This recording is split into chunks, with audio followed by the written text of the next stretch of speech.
hermanos, buenas noches, Dios les bendiga. Entonces, nos ponemos de pie para este momento. Damos gracias a Dios porque nos cuida, nos protege, nos trae con bien semana tras semana. Y por este frío que, pues, a pesar de que a veces sí nos hace sentir un poco, no sé, incómodos, pero pues es de bendición y me agrada. Gracias a Dios por el frío. Y gracias a Dios porque estamos aquí para alabar su nombre. Bueno es alabar al Señor porque Él es digno de alabanza siempre, en todo momento, en medio de la aflicción, en medio de problemas, de todo siempre. Alabarle a Él es lo mejor que podemos hacer en esos momentos de felicidad, tristeza, sea lo que sea. Amén. Señor, en tus manos ponemos esta noche. Bendícenos, Padre, tu palabra penetra en nuestros corazones y que tu nombre está exaltado por medio de estas canciones. Que lleguen a ti, Padre, y por medio de este mensaje también seas alabado, que tu palabra sea predicada, Padre. Pedimos por aquellos que si vienen en camino los hagas llegar con bien, y gracias por lo que estamos aquí. En tu nombre oramos. Amén.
esclavo por amor, precio de sangre.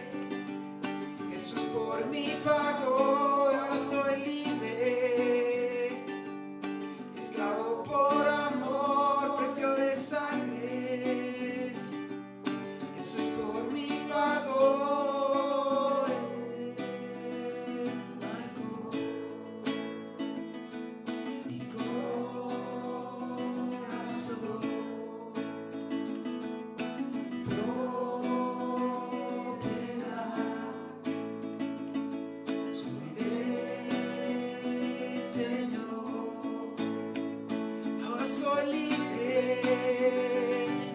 Esclavo por amor, precio de sangre. Jesús por mí pagó, ahora soy libre. Esclavo por amor, precio de sangre. Jesús por mí pagó. Marcó en mi corazón.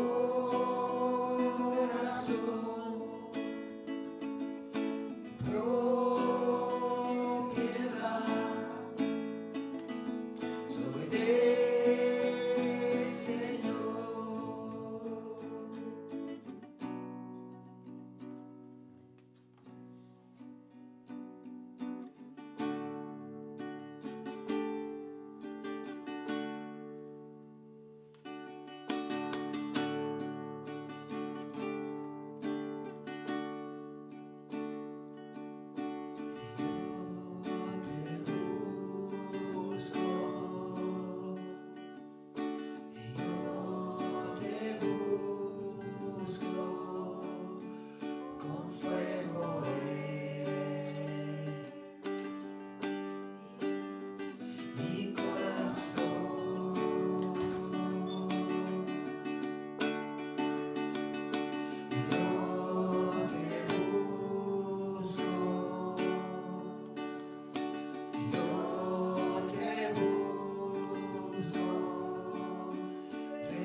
Te necesito, te amo más que ayer. Te anhelo, te necesito.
esta noche y en todo momento.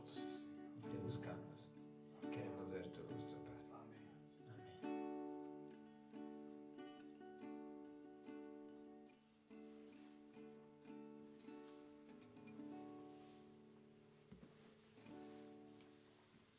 Puede sentarse, por favor.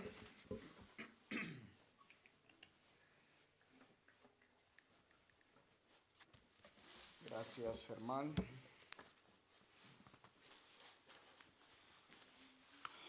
Buenas noches, mis hermanos. Gracias por acompañarnos. Sabe que yo espero que el Señor, le he pedido al Señor, Señor, no vengas cuando hay frío, ni vengas cuando esté lloviendo, ni cuando esté nevando, ni cuando haya viento. Ven en verano cuando esté a 70 grados la temperatura y el día esté largo. Porque si Dios viene y encuentra las iglesias vacías, qué vergüenza. Pero gracias a Dios porque usted está aquí. Y dice la palabra que donde 2 o 3 estén congregados en su nombre, ahí está Él. Así es de que gracias a Dios porque Él está aquí y porque usted ha podido venir. Tenemos algunos enfermos y vamos a orar en esta noche por nuestro hermano Jorge Ornelas. Está un poco quebrantado de salud. Es la temporada de gripa, de dolores de cuerpo, de garganta y de todo. Cuídese, por favor. Si usted se siente enfermito, enfermita, quédese en casa. Por favor, descanse, recobre sus fuerzas y después venga con todas las ganas. Pero por el momento vamos a orar por Jorge, que el Señor pase su mano de sanidad sobre él. Ahí donde está, ore conmigo. Señor, te agradecemos, Padre, por la oportunidad que nos das de estar aquí. Señor, vendrá el día donde ya no podremos estar reunidos libremente. Pero confiamos que cuando eso suceda, vamos a estar ya en tu presencia y vamos a estar gozándonos contigo por la eternidad.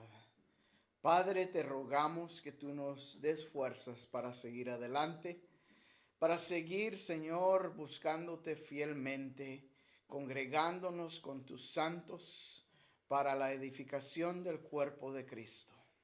Ahora, mi Dios, queremos orar por la salud de nuestro hermano Jorge Ornelas, quien se encuentra quebrantado de salud. Tú sabes su malestar. Te rogamos que tu mano poderosa sea sobre él.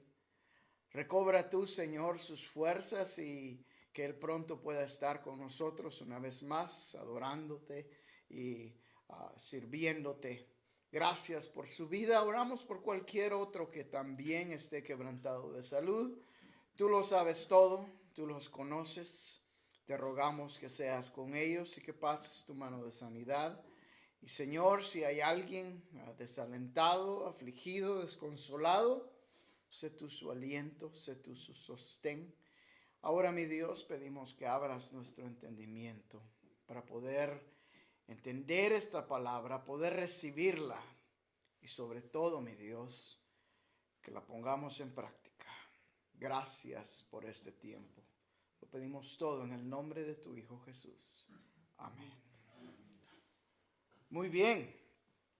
Le invito a abrir su Biblia a Génesis capítulo 39. Capítulo 39 de Génesis. Ya vamos avanzando un poco a poco a través del libro de Génesis y ya estamos casi a 10 capítulos de terminarlo. Y esta noche empezaremos a ver ya más detalladamente la vida de José. José, le he titulado el esclavo más próspero en la historia. Ahora eso pareciera una paradoja, ¿verdad? Porque como que un esclavo próspero, como que no va. Hay algo que no está bien ahí. Pero nosotros conocemos la historia. Sabemos cómo Dios tenía un plan para José y cómo llegó él más adelante a llegar a ser hasta el segundo en el reinado de Egipto, ¿verdad? El gobierno más grande en ese tiempo y José fue el segundo gobernador de Egipto. Así es de que sí empezó como esclavo y yo creo que no ha habido otro esclavo más próspero que José en realidad, porque Dios tenía un plan para él.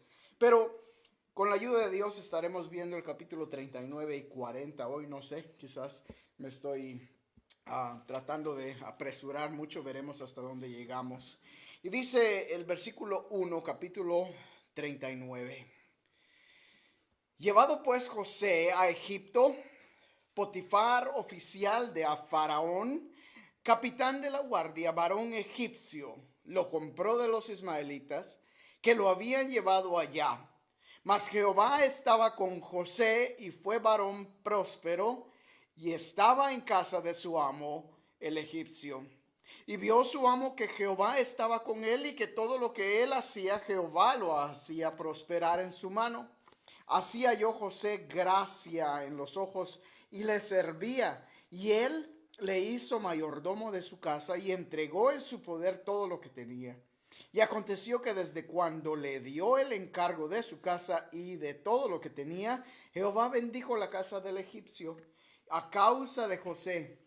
Y la bendición de Jehová estaba sobre todo lo que tenía, así en casa como en el campo. Y dejó todo lo que tenían en mano de José, y con él no se preocupaba de cosa alguna, sino del pan que comía. Y era José de hermoso semblante y bella presencia. Vamos a detenernos ahí. En primer lugar, mis hermanos, me llama bastante la atención. He leído este pasaje muchísimas veces. Y de repente me di cuenta de algo que la Biblia nos dice aquí, versículo 2, más Jehová estaba con José y fue varón próspero. Y no pude evitar pensar, ¿cómo es posible esto? La prosperidad no siempre es material, ¿sabe usted? Cuando el mundo habla de prosperidad, es una prosperidad diferente a la prosperidad del Hijo de Dios. A veces creyéramos que es lo mismo, pero no es así. No es lo que la Biblia nos enseña. El mundo considera la prosperidad como las riquezas, el materialismo, ¿verdad? Una posesión social, un sobrenombre, un liderazgo. Y desafortunadamente, ¿sabe usted que nosotros muchas veces caemos en ese error de pensar en nuestra prosperidad dependiendo de el nivel social que tengamos? Y lo digo como algo personal, que Dios ha tenido que trabajar en mi corazón y me ha tenido que demostrar que la prosperidad en Él no es la misma que la del mundo. Y nos dice el versículo 1 que después de haber sido, si se acuerdan, el capítulo 37, José es vendido por sus hermanos, ¿verdad? Los madianitas. Entonces esto continúa esa historia inmediatamente. Mientras que Judá estaba haciendo aquí sus averías, José era sido llevado esclavo a la casa de Potifar. Y pasa José de mal a peor. Primero vendido, ahora en Egipto, en la casa del jefe de la guardia. Este Potifar era podemos decir, el capitán de la guardia de Faraón. No era cualquier soldado, quizás era un general, definitivamente un hombre de sobrenombre, que al mundo hubiera parecido un hombre próspero. Y toma a este jovencito, a José, de 17, 18 años, y lo lleva esclavo a su casa.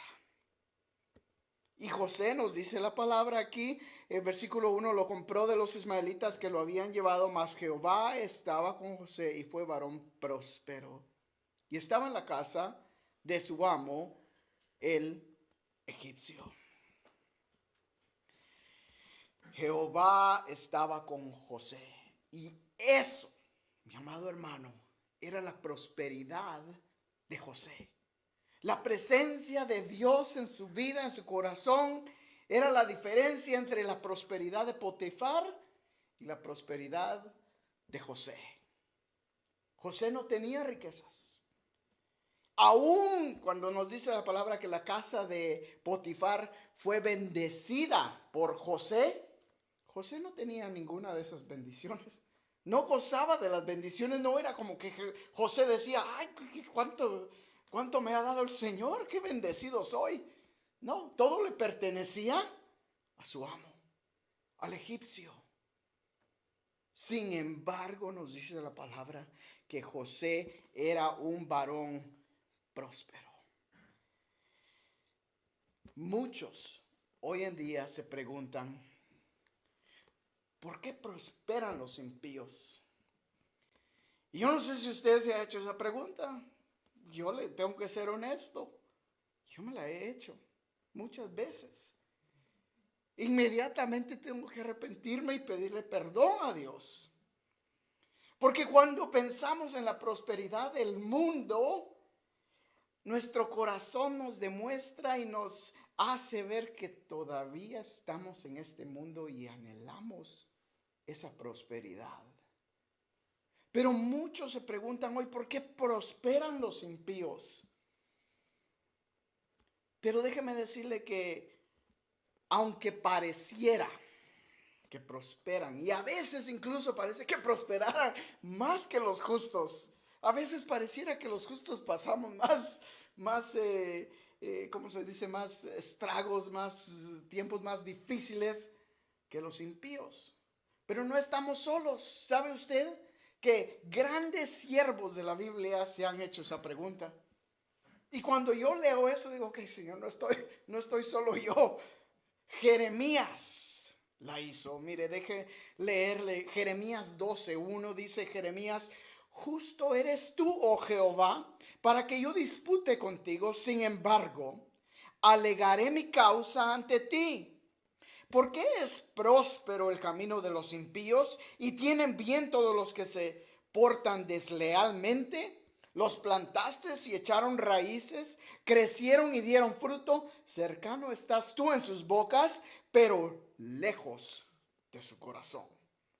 Jeremías estaba diciendo al Señor: Señor, ¿por qué tu pueblo pasa tanta guerra, tanta esclavitud, tanto castigo, mientras que el enemigo, dice el impío, tú estás en su boca, pero lejos de su corazón? Y dice Jeremías, ellos prosperan. ¿Por qué? Sabemos que más adelante Dios le contesta a Jeremías en el capítulo 29 y le dice: yo sé los planes que tengo para vosotros, dice Dios, los pensamientos que tengo para ustedes, de paz, la paz que ustedes buscan. Pareciera que me he olvidado, dice Dios, pero yo sé los planes que tengo para ustedes. Pero también Job, en el libro de Job, nos dice: ¿por qué viven los impíos y se envejecen y aún crecen en riquezas? Su descendencia se robustece a su vista y sus renuevos están delante de sus ojos. Sus casas están a salvo de temor, ni viene azote de Dios sobre ellos. Job de igual manera dice: ¿por qué prosperan los impíos? Pareciera que Dios los deja salirse con la suya y no pasa ningún problema. Y luego el salmista Asaf dice en el Salmo 73, él está confesando su envidia para los impíos que prosperan. Y él se da cuenta y dice: yo tenía envidia de estos hombres hasta que fui al altar, hasta que fui al templo de Dios, hasta que fui a la presencia de Dios y me di cuenta, dice Asaf, de qué era su final, qué era lo que les esperaba. Y dice Asaf: tan necio era, Dice, yo era como una bestia delante de Dios. Lea el capítulo 73 de Salmos. Y Asaf reconoce y dice, lo único que necesito es a Dios. Y mi amado hermano, eso era lo que José tenía. Él no tenía la prosperidad del mundo, pero tenía la prosperidad de Dios. Y esa prosperidad es Dios mismo. Si no tenemos a Dios, nos dice la palabra que el hombre puede ganar el mundo. ¿De qué le sirve al hombre ganar el mundo y perder su alma? Pero ¿qué dice Dios en cuanto a la prosperidad? Dios no está en contra de la prosperidad, déjeme decirle, tanto material como espiritual.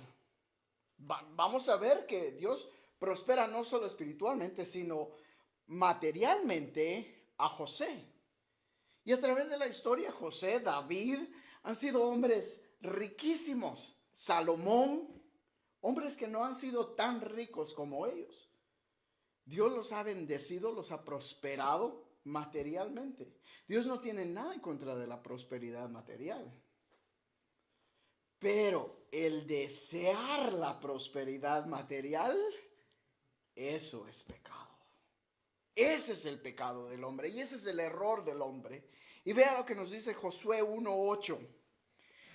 Nunca se apartará de tu boca este libro de la ley, sino que de día y de noche meditarás en él para que guardes y hagas conforme a todo lo que en él está escrito, porque entonces harás prosperar tu camino y todo te saldrá bien.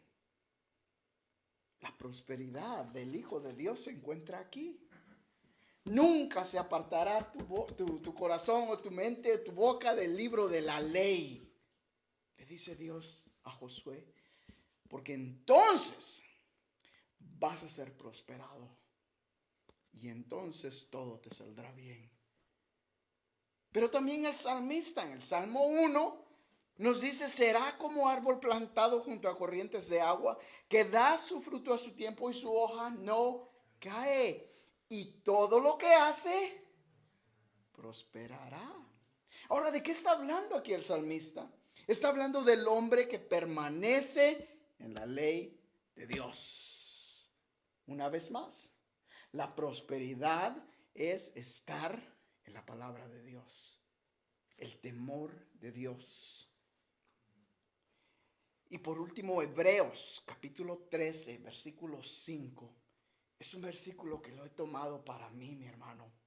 Y nos dice Hebreos, sean vuestras costumbres sin avaricia, contentos con lo que tenéis ahora.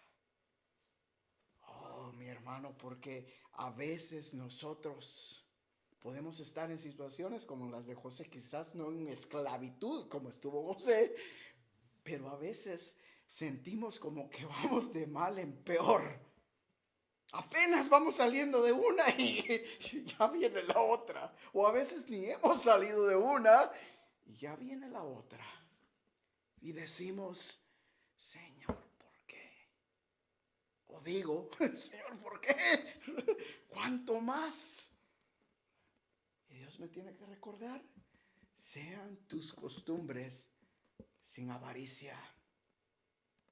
Está contento con lo que tienes. Y déjeme decirle que es una lección dura de aprender. Es decimos, esta pastilla es difícil de tragar, ¿verdad? Porque nos duele. Nos hiere nuestro ego. Pero esa es la prosperidad en Dios. Sigue diciendo el versículo 3, y vio su amo que Jehová estaba con él, y todo lo que él hacía, Jehová lo hacía prosperar en su mano. Entonces este egipcio Potifar se da cuenta de algo y dice, hay algo distinto en este jovencito. Hay algo especial en él. Todo lo que toca parece que se vuelve en oro. Ni lento ni perezoso le da todo. José, encárgate de mi casa. Y dice la palabra, versículo 5, que la casa del egipcio prosperó a causa de José. Mi amado hermano, el mundo se da cuenta. Y aunque pareciera que el mundo es más próspero que nosotros a veces, el mundo se da cuenta. Y dice, hay algo en este. Cuando trabajaba, no faltaban las personas que estaban a cargo mío, coroneles, generales, y me hablaban y me decían, hay algo en ti, hay algo en ti. Y me confiaban y no se preocupaban de que las cosas se hicieran o no se hicieran, porque ellos sabían que yo iba a hacer mi trabajo y lo iba a hacer de una manera que ellos no se preocuparan. El mundo se da cuenta cuando el Hijo de Dios tiene temor en Dios y cuando Dios está en uno. Al punto, que yo no sé si a usted le ha pasado, donde ellos vienen y le piden que ore por él o por ella. Dice, ¿por qué no oras por mí? Ora por mí. Necesito esto. O porque Dios haga esto. Y dice uno, pues tú pudieras orar también si tuvieras una relación con él. El mundo se da cuenta y Potifar vio la mano de Dios sobre José y entregó todos sus bienes a su cargo. Y Dios bendijo la casa de Potifar. Pero como siempre, el enemigo no va a estar contento. Va a tratar de destruir a cualquier hombre o mujer que camine en integridad. Ya sabemos la historia, el versículo 7 nos dice, aconteció después de esto, que la mujer de su amo puso sus ojos en José y dijo, duerme conmigo. Y él no quiso. Y dijo a la mujer de su amo, he aquí que mi señor no se preocupa conmigo de lo que hay en casa, y ha puesto en mi mano todo lo que tiene. No hay otro mayor que yo en esa casa, y ninguna cosa me ha reservado sino a ti, por cuanto tú eres su mujer. ¿Cómo pues habría yo este gran mal? ¿Cómo pues haría yo este gran mal y pecaría contra Dios?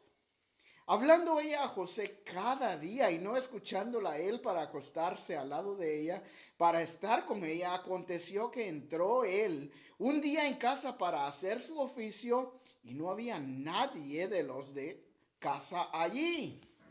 Y ella lo asió de su ropa diciendo, duerme conmigo. Entonces él dejó su ropa en las manos de ella y huyó y salió. Cuando vio ella que le había dejado su ropa en sus manos y había huido fuera, llamó a los de su casa y les habló diciendo, mirad, nos ha traído un hebreo para que hiciese burla de nosotros. Vino él a mí para dormir conmigo y yo di grandes voces. Y viendo que yo alzaba la voz y gritaba, dejó junto a mí su ropa y huyó y salió. Y ella puso junto a sí la ropa de José hasta que vino su señor a su casa. Entonces le habló ella las mismas palabras diciendo, el siervo hebreo que nos trajiste vino a mí para deshonrarme. Y cuando yo alcé mi voz y grité, él dejó sus ropas junto a mí y huyó fuera. Lo único o lo más valioso que nosotros tenemos en esta vida es nuestra integridad. Y mi amado hermano, cuando el hombre de Dios, la mujer de Dios, camina en integridad, Satanás va a tratar de hacerlo tropezar. Y va a usar lo que más nos atrae. Ahora póngase a pensar en eso. Este José, un jovencito, no cabe duda, había dejado a su familia, triste por haber salido de la manera que salió, a ser vendido por sus hermanos. Fácil hubiera podido decir, bueno, ¿quién me va a ver? ¿Quién lo va a saber? Fácil hubiera podido caer en las manos de esta mujer sin vergüenza, pero el temor de Dios estaba en el corazón de José. Mi amado hermano, déjeme decirle que no hay hombre que camine en integridad que esté exento de ser tentado por Satanás.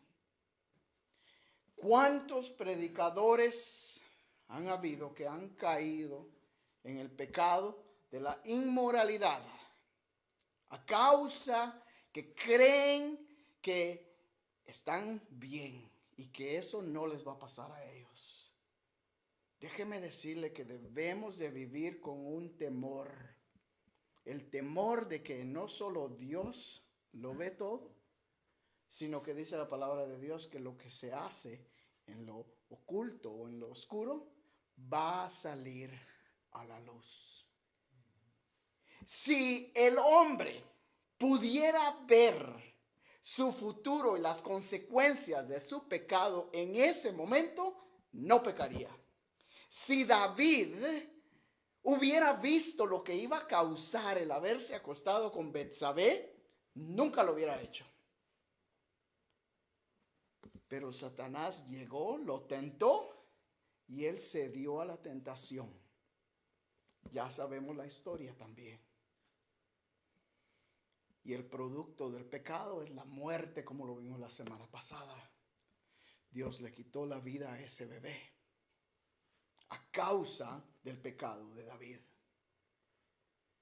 Mi amado hermano, yo no sé qué es el pecado que nos atrae, pero Dios lo sabe todo. Y déjeme decirle que José sabía lo que debía de hacer. Huir. Huir no es de cobardes. Al contrario, Pablo le dice a Timoteo, huye de las pasiones juveniles. Ahora, muchas veces aplicamos no solo esta historia de José y la de Timoteo a los jovencitos, ¿verdad? Y le decimos, huye de las pasiones juveniles. ¿Qué de mí? Huye de las pasiones juveniles. Porque no solo le está hablando a Timoteo, le está hablando a cualquiera que lea ese pasaje. Entonces la palabra de Dios nos dice que debemos de huir de la tentación. Y Pedro nos dice, resistid al diablo y huirá de vosotros. Pero no es fácil resistir cuando la tentación está enfrente y está llamando y está tratando de tomarte de la ropa, del brazo, de la mano, de sea lo que sea. Y mi amado hermano, la tentación llega tan sutilmente que cuando nos damos cuenta puede ser muy tarde. Tenía un compañero en el trabajo que me decía, quiero dejar de fumar, ¿verdad? Esta adicción de fumar. Y yo le decía, oh sí, le digo, ¿cuándo fue la última vez que compraste un paquete? Me dice, ¿por qué me juzgas? No te juzgo, le digo, si quieres dejar de fumar, deja de comprar. Ese es el primer paso. Deja de comprar, ¿verdad? Pero a veces, mi amado hermano, todos queremos llegar al cielo, pero ninguno nos queremos morir. La gente dice, quiero dejar de tomar. Bueno, pues toma el primer paso, deja de comprar el alcohol.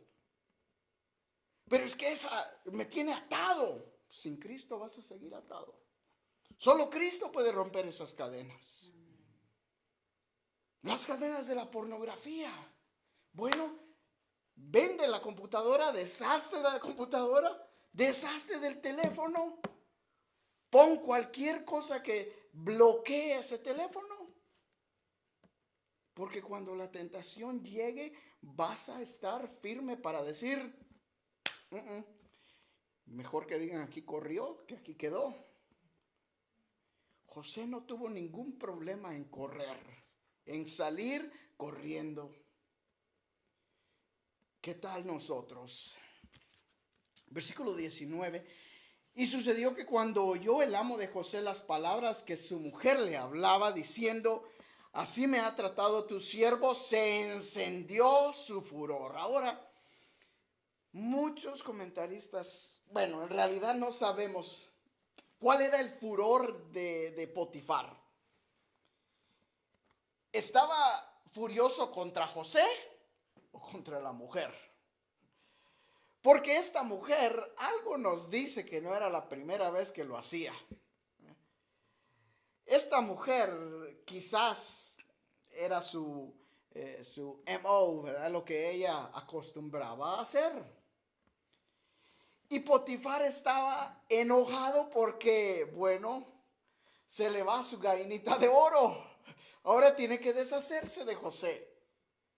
Y dice la palabra del versículo 20, y tomó su amo a José y lo puso en la cárcel donde estaban los presos del rey y estuvo allí en la cárcel. Acordémonos que este es el jefe de la guardia. Este es el capitán, el general, sea lo que sea. Cualquier ofensa contra la familia de este hombre era la muerte segura. No había nada de que, bueno, te perdono, no lo vuelvas a hacer. No, muerte segura. Sin embargo, Potifar no le quita la vida a José, sino que lo manda a la cárcel.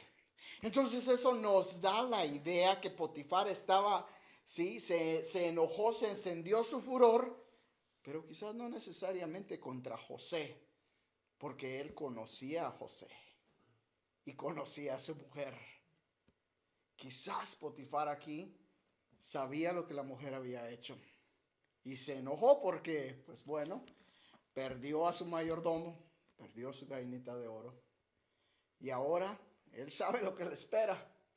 De regreso donde estaban antes, pero José continúa el plan de Dios. Vea lo que nos dice el versículo 20, y tomó su amo a José y lo puso en la cárcel, ya lo vi, 21. Pero Jehová estaba con José y le extendió su misericordia y le dio gracia en los ojos del jefe de la cárcel. Y el jefe de la cárcel entregó en mano de José el cuidado de todos los presos que había en aquella prisión. Todo lo que se hacía ahí, él lo hacía. No necesitaba atender el jefe de la cárcel cosa alguna de las que estaban al cuidado de José, porque Jehová estaba con José y lo que él hacía, Jehová lo prosperaba. Otra vez, este pobre José. Yo estoy seguro que él no leyó Génesis, porque de lo contrario quizás se hubiera sentido un poco alentado, ¿verdad? Pero ¿puede usted imaginarse qué podía haber dicho José? Ay, Señor, primero me vende, luego caigo preso en la casa de Potifar, me acusan injustamente y ahora estoy en la cárcel. No he hecho nada. Fácil hubiera podido quedarse ahí y decir, pues ahora no hago nada. Me rebelo contra Dios. ¿Dónde está Dios? ¿Cómo que soy hombre próspero?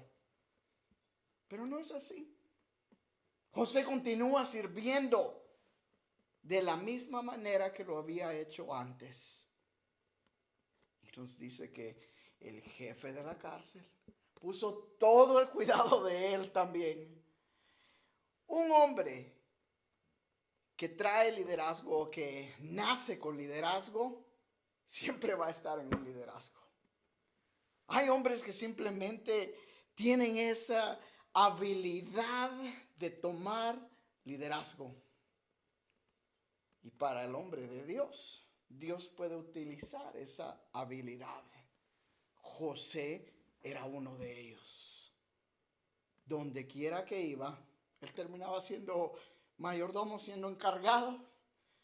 Quizás llegó el momento donde José decía, ya no, solo problemas me trae esto, ya no quiero estar encargado. Pero nosotros sabemos que Dios tenía un plan para José.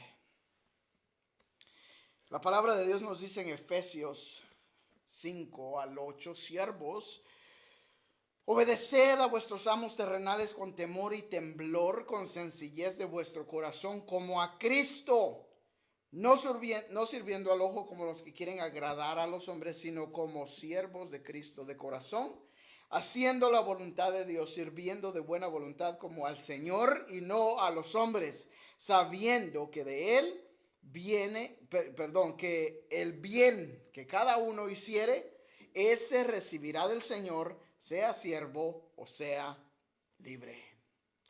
José no se quejaba de las circunstancias, aprovechaba las circunstancias.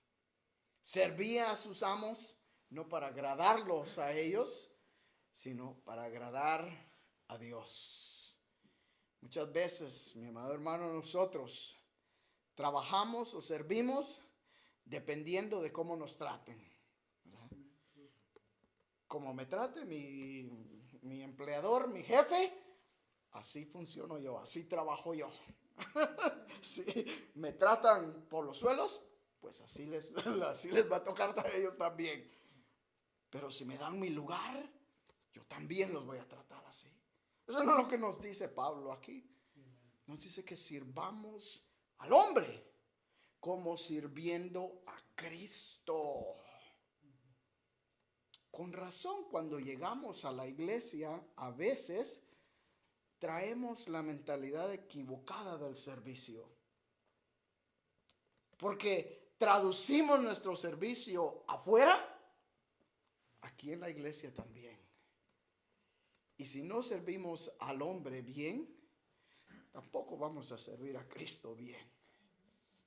Mi amado hermano, debemos de servir, no importa nuestras circunstancias, porque al que servimos es a Dios mismo. Y Él nos dará nuestra recompensa. No aquí en esta tierra, pero en el día que le veamos.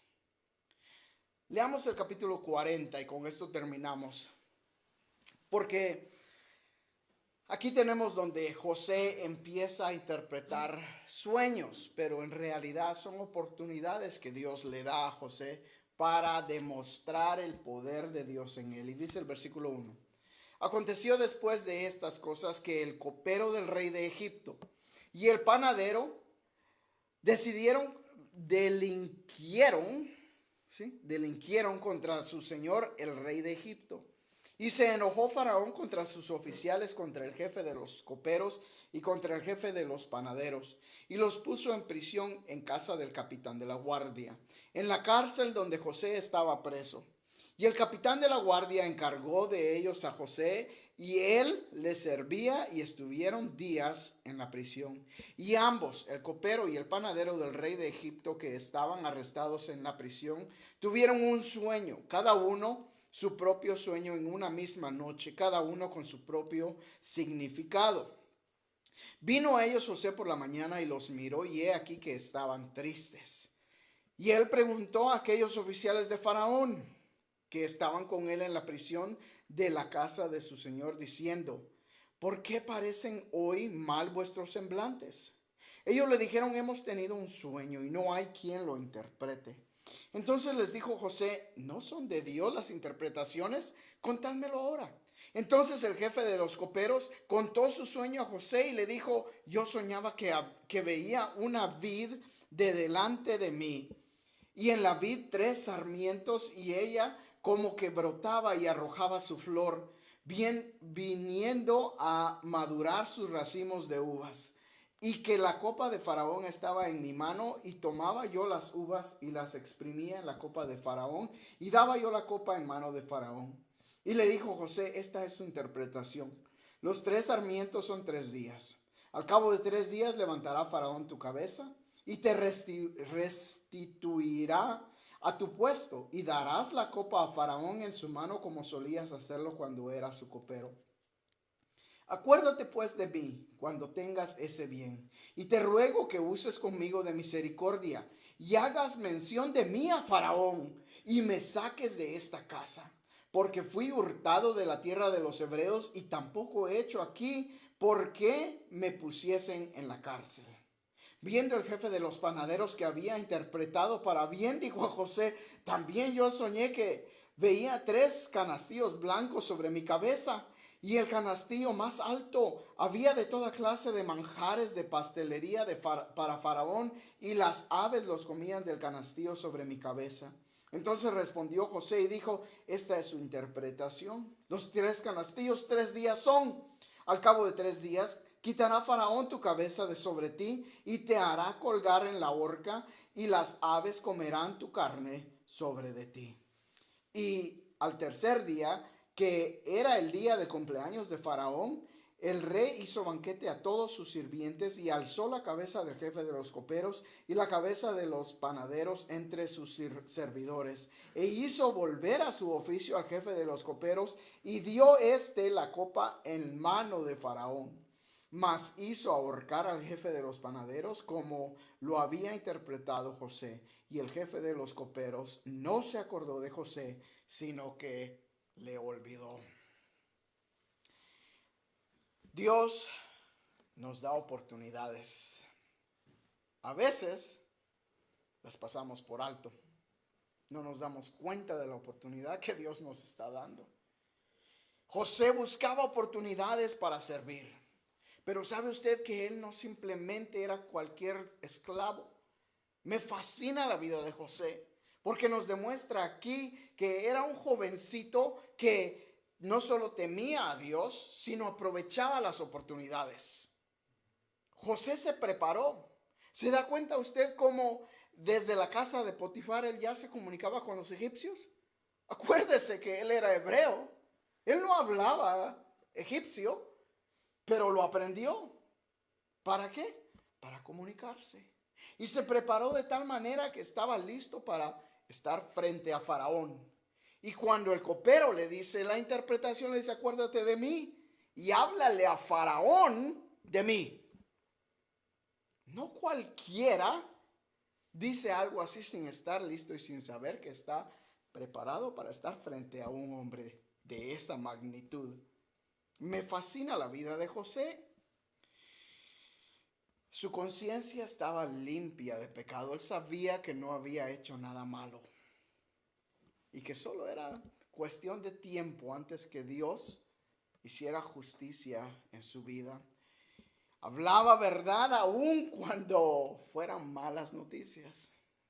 El panadero pensó que le iba a decir lo mismo y le dice: yo también soñé algo. Y le dice José: bueno, también a ti en 3 días, pero a ti te van a colgar.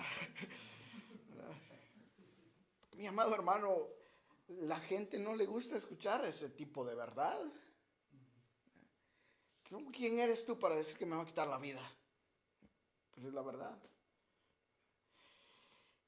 Cuando Dios nos da una oportunidad, mi amado hermano, de hablar, debemos de hablar específicamente la palabra de Dios. Pero no podemos llegar nomás y decir: pues la Biblia dice en uno de los libros, ¿verdad?, que ayúdate que yo te ayudaré. ¿Qué? ¿Dónde dice la Biblia eso? La Biblia no dice nada de eso, al contrario. Jesús nos dice en Mateo: bienaventurados los pobres en espíritu, el que reconoce que no tiene nada, que no tiene ningún ayudador. Ese heredará el reino de los cielos. Pero la persona que cree saber la Biblia y cree hablar de la Biblia sin estar preparado, se mete en problemas. Porque la gente empieza a preguntar y después: no, pues que así dijo mi pastor. Si quieres le llamas, él te puede decir más. Mi amado hermano, aprovechemos las oportunidades, pero preparémonos. No estoy hablando de ir a estudiar y ir a la escuela. Si Dios pone en su corazón, hágalo. Y si Dios le dice, le pone en su corazón de ir al seminario, vaya al seminario, prepárese. Pero si no estudiamos la palabra, vamos a perder las oportunidades que Dios nos da. De esta manera, vamos a dejar a José y vamos a continuar con la ayuda de Dios la siguiente semana, viendo la vida de este jovencito y qué más Dios tenía para él. Mientras tanto, vamos a quedar aquí y vamos a orar. Señor, te agradecemos por esta noche, gracias por Tu palabra que es tan hermosa en realidad, Padre, tú no dejas nada fuera. Nos das todos los detalles que necesitamos para creer en ti, para temer. Porque todo lo que se ha escrito es para que nosotros creamos en el Hijo de Dios. Y Señor, estamos aquí porque hemos creído y porque tú has sido muy bueno con nosotros. Verdaderamente nos has prosperado y te agradecemos y te alabamos por ello. Quizás, Señor, no la prosperidad que el mundo espera, sino una prosperidad en ti. Tu misericordia y tu gracia son suficientes para nosotros.